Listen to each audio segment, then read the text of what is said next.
important holiday. We are celebrating MLK Day today. The great Dr. Martin Luther King Jr.'s incredible life and legacy. It's what we honor today. It is the only federal holiday that is also designated by Congress as a national day of service. It is a day on, not a day off. Yep. And now we each have a role to play.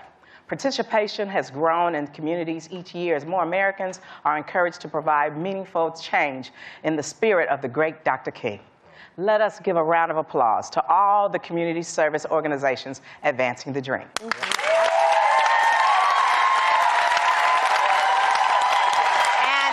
we have a really powerful show today because later on we have two incredible guests. Oscar and Emmy-nominated actress Anjanou Ellis-Taylor. She is here talking about her new powerful film, Origin. It is a true story about a journalist's deep dive into the sources of racism. And then we have an amazing performance from an inspiring young student poet who is part of the Get Lit organization. Marley Porter, you don't want to miss her. We cannot wait for her powerful spoken word piece. Can't wait. I was watching her warm up, and wow. I just can't wait for everybody to see it. Fantastic. She's incredible. First, though, you ready for it? Yes. It's time for Top of the Top.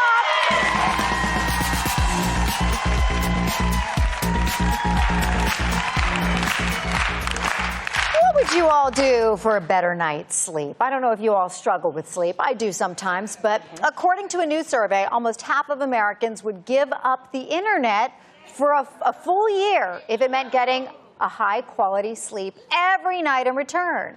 So, would you guys do it? Would you give up the internet for a full year altogether for a full night's sleep? Yes. So, idealistically, yes, I would. Realistically, Really? It would be hard because we're so plugged in. Yeah. But if you think about it, like the internet has caused so much disruption. I know, at least in my sleep, because how many of you guys have been in a situation where you get ready to go to bed and maybe it's 9 o'clock? You go, I'll just give 5 minutes. Let me just thumb through. Let me just see what's going on. And before you know it, you be like, oh, shoot, it's 11 o'clock. I better go to bed.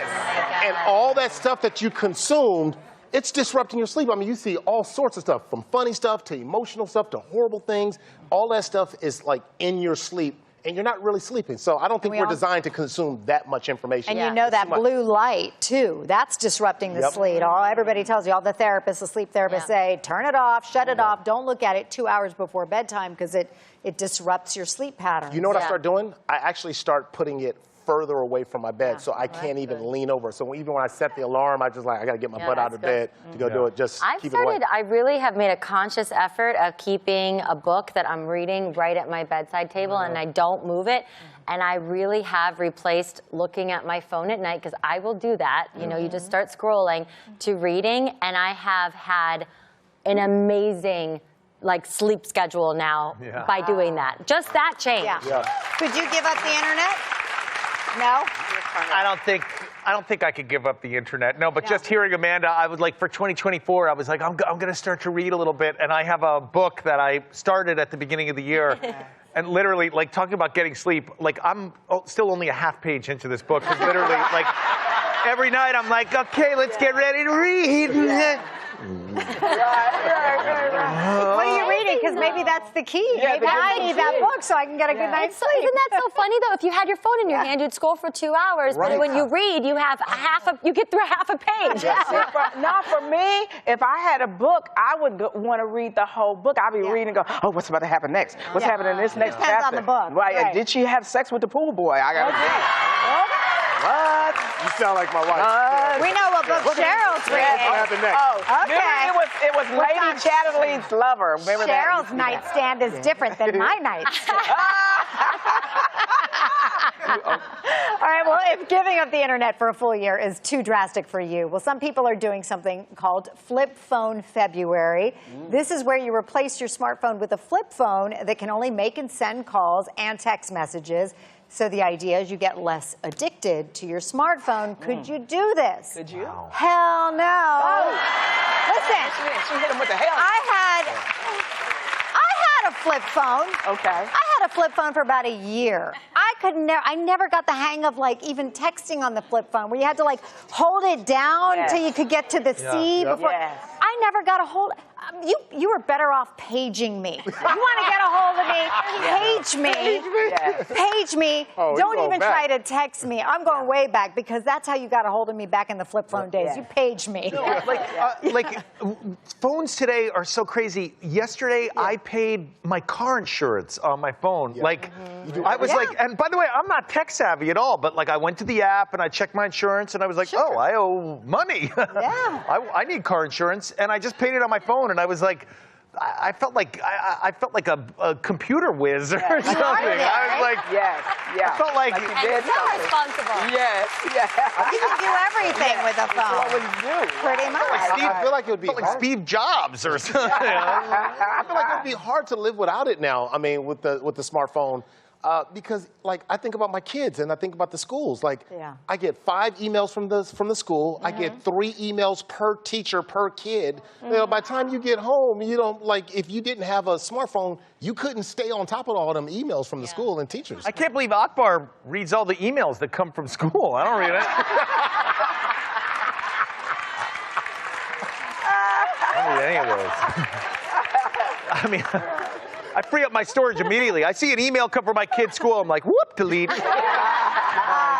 Jerry, It's too much. It's too much. Jerry's getting detention for that right now because your kid's school is probably I'm gonna say like your kid is failing math, and I'm gonna be like, yeah, no duh. Like, yeah, okay. I haven't heard no duh since I was like in kindergarten. No duh. Back when the flip phone was around, we said no duh. Okay. If the idea of all the things that you'll miss if you give up your smartphone makes you anxious, well, you might have FOMO, you know, the fear of missing out. You probably have heard of that. Have you heard of JOMO, though?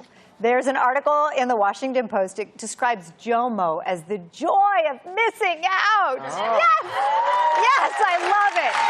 It suggests for better mental health in 2024, we should ditch FOMO. Give JOMO a try. Have you experienced JOMO, Jerry? First of all, shout out to Akbar, who I know loves him, some Michael Jackson. JOMO sounds like a lyric that Michael Jackson made up. Like, JOMO! JOMO! JOMO!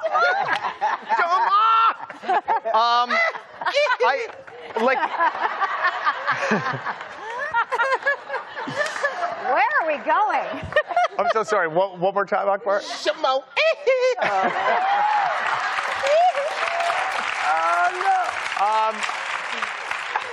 Listen, I'm a man of a particular age. I have so much JOMO. I need to be asleep early these days. And Me too. when I get out of something, especially if it's happening after 7 p.m., I didn't know there was a word for it, and now I know it's, what is it, Akbar?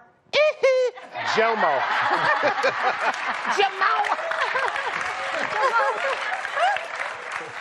You're all going to be saying this and doing this at home. You're going to be like, JOMO. That's my wife. My wife is JOMO all the way. I'm too. FOMO, she's JOMO. That sounds that kind of, but she I want to be at everything. I'm a people person, you know. I like to go out to it. Crystal, anytime something comes up and she gets out of it, oh, thank God, because she's an introvert. She doesn't want to go to anything. You know? Yeah, so That's my husband, Joe. He's a Joe, no Mo. He's like, I'm like, no Mo. oh, so-and-so wants to go to dinner. Nope, Joe, no Mo. Nope. Okay. Well, for many people, the start of the year can be challenging, but a recent article in the New York Times argues that January is actually the best month. The writer says that is because it brings a sense of calm and has a lack of all those social obligations after all the chaos of the holidays, all those parties that you have to say yes to. Lots of people, however, disagree, saying January is terrible because of the harsh weather and the lack of sunlight. Do you guys have a best and a worst month? What do you guys think, Sheryl? Well, I like January because you have all the way to October to pick me out something for my birthday. So you can save up your money. Yeah. You give us all that time? All that time. I drop all those hints every month and think about getting me this. Okay. There is no worst month of the year because there's always something to celebrate every month. That's a very positive look. I would like to put August out there as the best month. And I say this because, yeah, I know, here's why. I think we're still feeling the summer warmth. You're still in the summer warm months.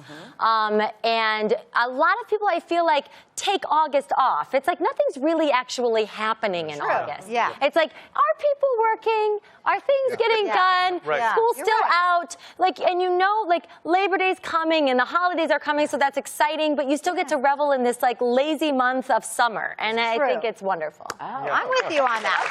That's a good idea. I vote for August, too. August, that's my August is good. Yeah, you guys are all wrong. It's actually, and the research has shown this, it's actually May. May your is the birthday. time Your that birthday. well, yes, it is my birthday, coincidentally. I didn't even realize that until you said that. But it's springtime. Colors are popping. You know what I'm saying? The weather is changing. You get more sunlight. Everybody feels good. How many of you guys would agree May is the best month? Look at this. Every single person here said that they love May. And I'm going to vote for June because it's my birthday. And it's summer. Right. Speak up for yourself. Speak up for yourself. Just voting for their birthday. I know. All right, stick around. There's much more of the talk when we come right back.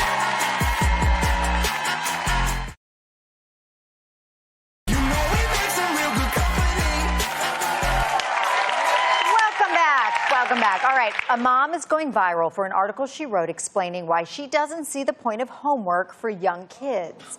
She says her kids don't like it and they take it out on her, and they usually rush through it, so they're not really learning anything. And research suggests that homework may be most beneficial when it's minimal. So what do you think about giving homework to young kids?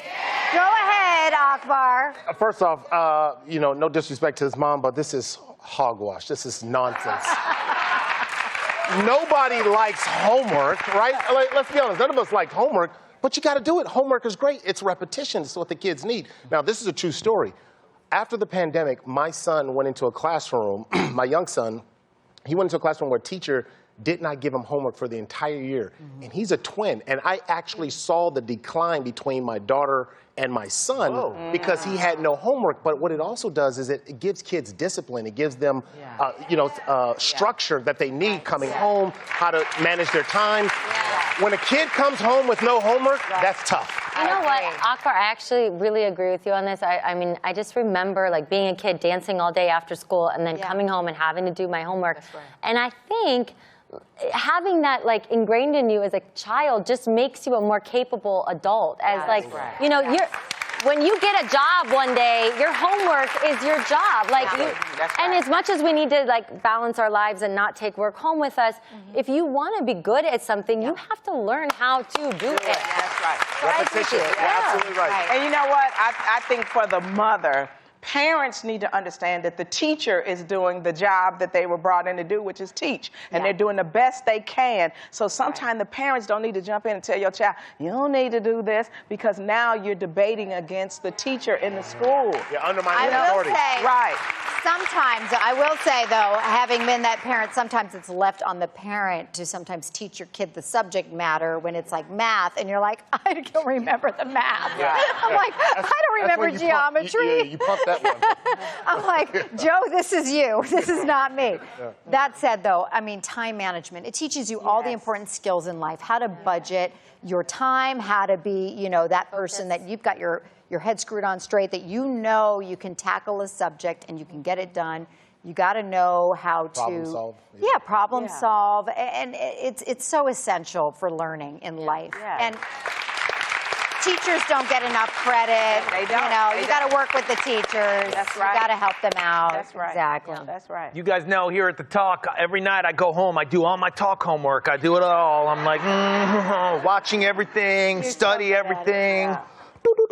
I'm in the zone. I'm in the zone. All right, speaking of parents and kids, this is a good one.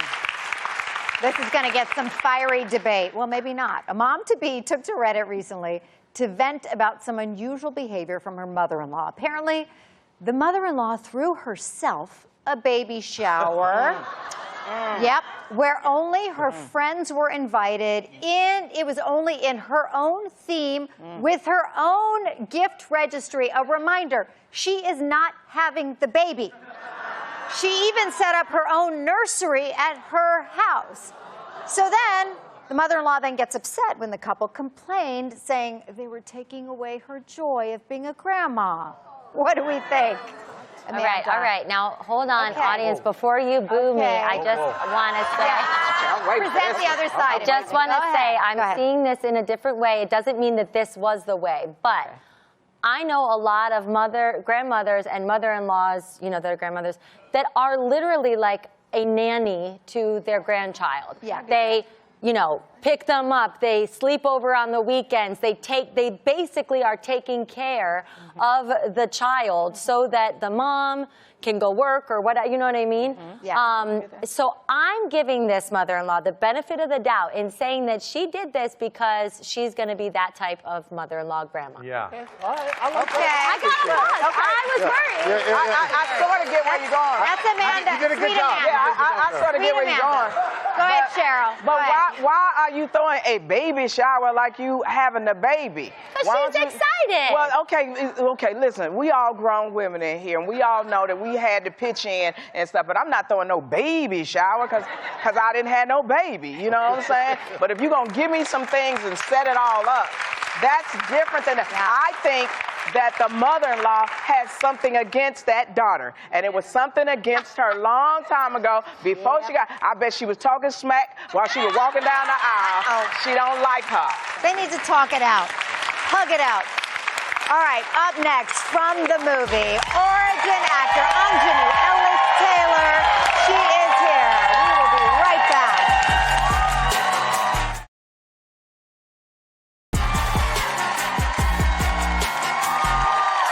She's an incredible Oscar and Emmy-nominated actor. You know her from King Richard, When They See Us, and so much more. She stars in the new Ava DuVernay movie, Origin. It's a true story about a journalist's quest to understand the roots of discrimination.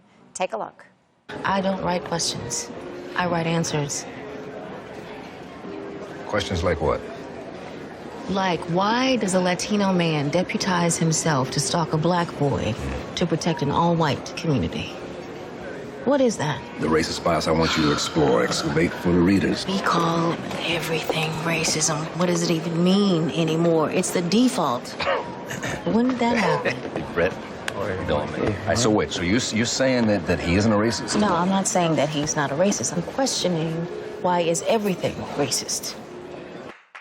Please welcome the divine Anjanou Ellis-Taylor.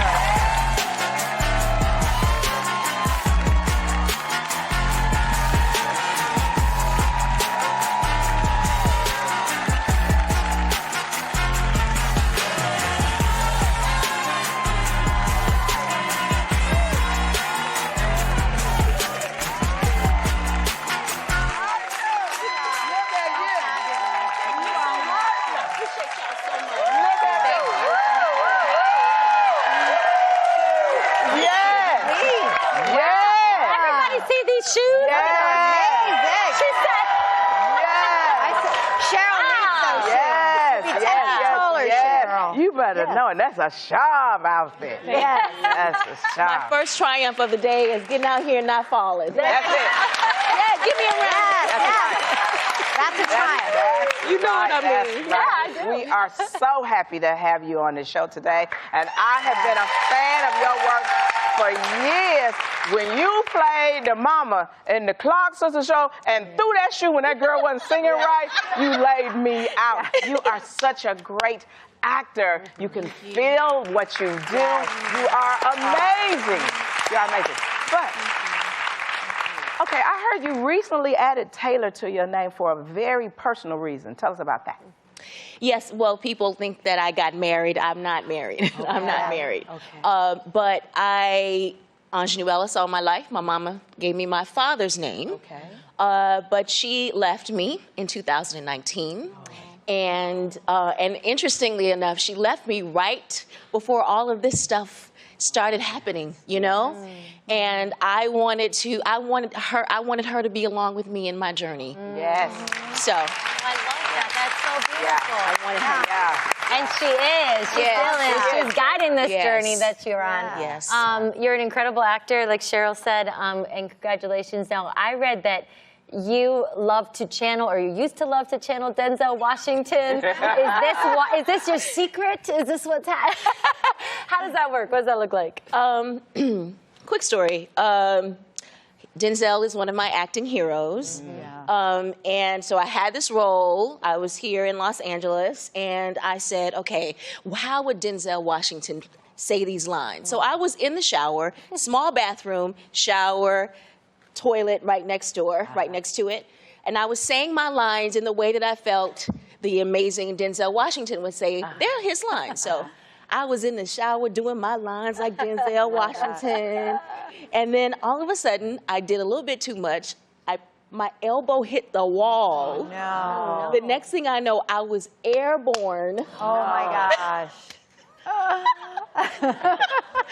I was airborne. I was out of the shower and hit my head on the toilet. No. I could have died, y'all. Trying to be Denzel. That's right. That's right. Can you give us a line in Denzel? I'm not. Please? I would die. Did you ever meet Denzel and tell him this story? You know, it happened. I actually worked with Denzel a little bit, but You couldn't remember because you exactly.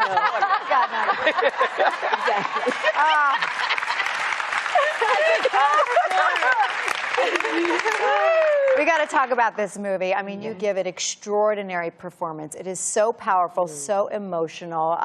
Origin getting rave reviews, and you play Pulitzer Prize-winning writer, author Isabel Wilkerson. It's based on her book, Caste: The Origins of Our Discontents. Explain the premise of the book. It's a lot. It's a lot in it, yes. Ms. Wilkerson is, for those of you who don't know her, she is a twice-winning Pulitzer Prize winner, and she wrote a book called Caste, came out in 2020. And really what it is about is how the language we use to define who we are, our differences. And we put ourselves in this hierarchy. We put ourselves in the dominant caste and the lower caste. And her position is this is destroying us as a humanity. So Ava DuVernay adapted the book. And what she did was she found out that Ms. Wilkerson's life before she wrote that book was incredibly fascinating. She lost 3 of the most important people in her life right before she started writing this book. So she used the movie really to talk about and portray Ms. Wilkerson's really heroic life. Yeah. It's incredible. And it really is like how her grief, how her journey with her grief informed her journey, also understanding the caste system and racism in society. Origin, by the way, is in select theaters now and opens everywhere this Friday. More with Anjanou Ellis-Taylor when we come right back.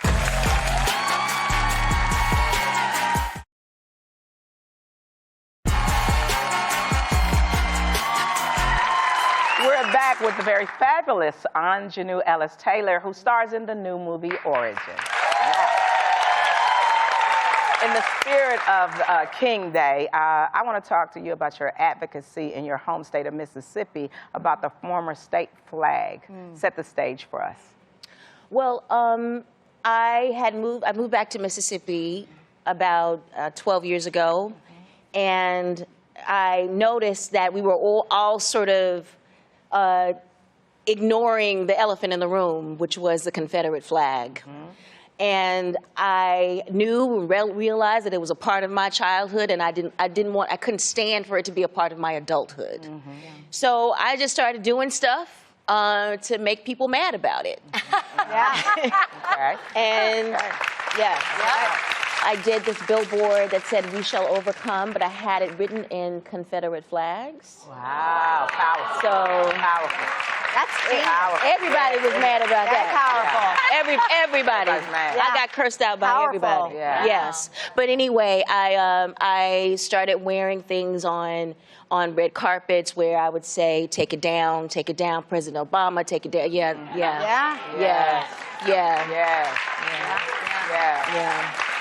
And it worked. In June of 2020, the governor of Mississippi, Tate Reeves, retired the old flag design. What was that day like for you? I'm not naive. You know, I did what I could. There it is. It came down. It came down. That's right.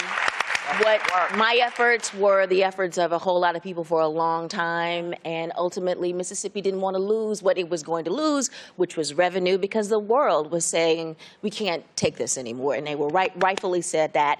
And that day, I screamed so loud that the neighbors next door put a note under my door and asking me, was I okay? Were you reciting lines again? Yeah, I was like, yeah. You hit your head on the toilet. Right. Wow. Oh, Yeah. Neighbors checking on neighbors. That's Yeah, good. checking on neighbors. But what was the situation with the church and the KKK? What was that about? Oh, yeah. Well, I have a intimate understanding of this because my grandfather was the pastor of Society Hill Baptist Church in Macomb, Mississippi, and our church was bombed. The church was bombed. Wow. And Oh my God. yeah, that's it. That's the church that my grandfather, Reverend Ned Taylor, pastored, and he was arrested for bombing his own church. Wait, Yes. your grandfather? Yeah, was my grandfather, that's his church. He was arrested for bombing his own church. He was taken to somewhere in the middle of the night, taken to jail in the middle of the night. Thankfully, he came home. Everybody didn't come home, That's as right. we know, That's and right. during that time. But my God, he Absolutely. came home. Thank you. Wow. That's right. Wow. Yeah. That's right. What does this day mean for you? I mean, clearly you've done so much with advocacy, but Dr. Martin Luther King, his legacy, all of that. What does it represent for you? Well, you know, when I moved to Mississippi when I was 3 and started living with my grandmother, it was very soon after she had the right to vote at all. Just a few years into her having that right. And I just took for granted what she was doing. They were monitoring polls. They were taking people. You know what I'm talking about? Tests. Yeah, they were doing all of that. Yes, yes. Grandfather clauses. Give them. You had a document that you had to go through, and they know that some of our people weren't as sophisticated, but they were going to get their right to vote, and they were going to go over and over and over again and risk their lives, may even have their homes firebombed or shot out. So, and I really want, and what you're saying is, we need to stop taking for granted the right to vote because of what people went through just to vote. Just to vote. You know? Yeah. My hometown of Macomb, Mississippi, there were so many bombings and so many burnings. It was called the bombing capital of the world. Wow. At a certain point. So, you know, my grandmother and all those sisters in my church, at New Home Baptist Church, they're heroes. That's right. They're heroes. They're heroes. And they just did it because they knew it was the right thing to do. Ingenue, thank you so much for being here. Thank you for continuing. Go see Origin! Yes. Go see Origin! Thank you for continuing to honor and to help educate and to help us all in this quest. Thank you again. Check out Origin. Opens everywhere this Friday. Up next, 17-year-old LA student Marley Porter is going to perform in honor of Dr. Martin Luther King Jr. We will be right back.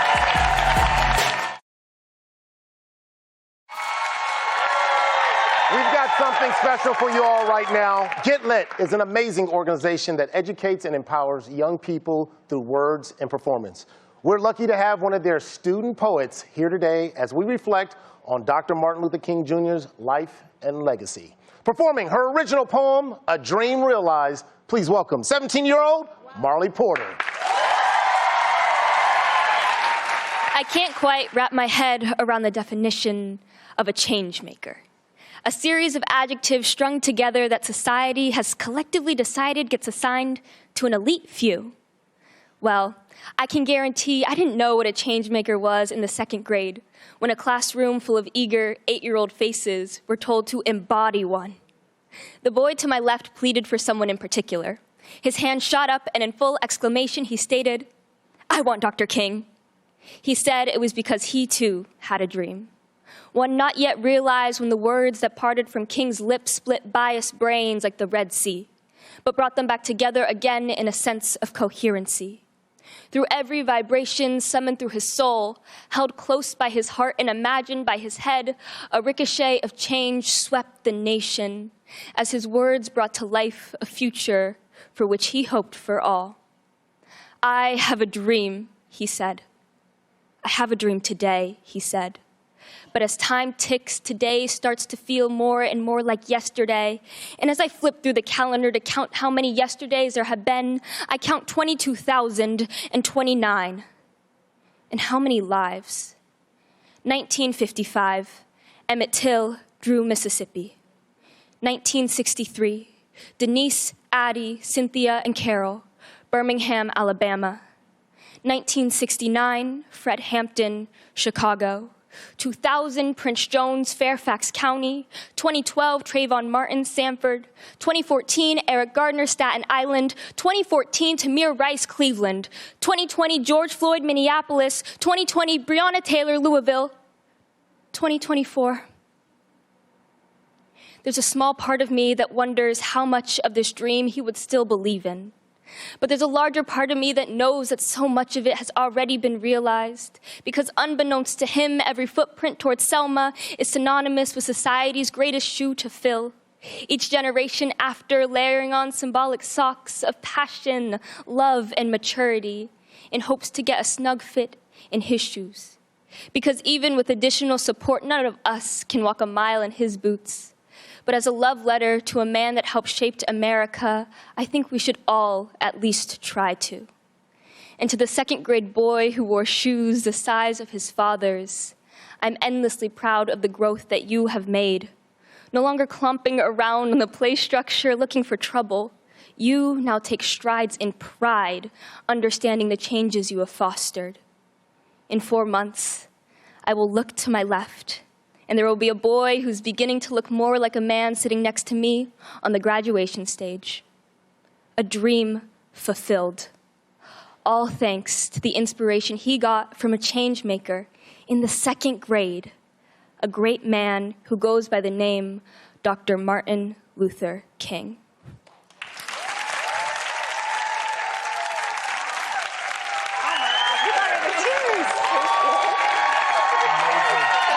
Well done. Well done. Well done. I'm not crying. I'm not crying. Well done. I mean, you have a gifted performer here, Anjanou. What words of advice do you have for this incredibly talented young lady? I don't want to give you any advice. I don't think you need any. I think you're on the path. I think you're walking in those shoes. What is it like for you when you're performing like this, and what do you want people to feel? Thank you. Honestly, it's just so amazing. I want all of you and everybody to just walk away feeling empowered and inspired. I've learned that change is such an ongoing process, and I want everybody to walk away here knowing that they can make change too. Wow. You are going to change the world. You are. Yeah, I think people feel the inspiration. There was a dramatic pause when you said 2024. What would you like 2024 to look like? Yeah, absolutely. I think that pause was a bit of a pause in fear because, we've seen a lot of patterns being repeated over history, and that's never a good thing in this case. But I think the pause was also a pause of inspiration, knowing that we can also break a cycle as a society. And I really just wanted people to take away that we do have the power to create change and continue to create change. I know your parents have got to be so proud of you. They're here today, and you're representing LA nonprofit Get Lit. Tell us how they've impacted you. Yeah, absolutely. Get Lit is an amazing organization. It's a nonprofit, like you said, that works to increase youth literacy rates through poetry across the LA area. Mm-hmm. And I actually joined this past summer. The first time ever I performed spoken word was at my audition for Get Lit. So I'm pretty new in the game, but wow. That's impressive. It's been honestly so great. Get Lit, above anything. Obviously, I get amazing opportunities like this, but above everything, Get Lit has become my home, my second family, all the way from the top with our founder, Diane, to the teaching artists and all of my peers, my poets. Everybody has made me feel so welcomed. And I think it's a great space because they cultivate creativity and give us all a platform to speak our opinions and emotions on stages we didn't have access to before. And honestly, I'm forever appreciative of Get Lit. I Got to give credit to the teachers, too, and your mentor, who's right next to your parents. Congratulations to her for also discovering talent. I can't believe you're only 17 years old. So wise, wiser than we can even begin to imagine. You've got big plans ahead. Where you talked about being on the graduation stage. Where are you headed? Yeah, in the fall, we headed to Tufts University. Yeah.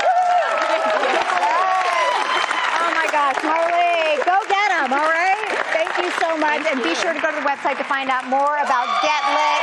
Marley Porter, everyone, you saw her here on the Talk First. We discovered her. No, we didn't.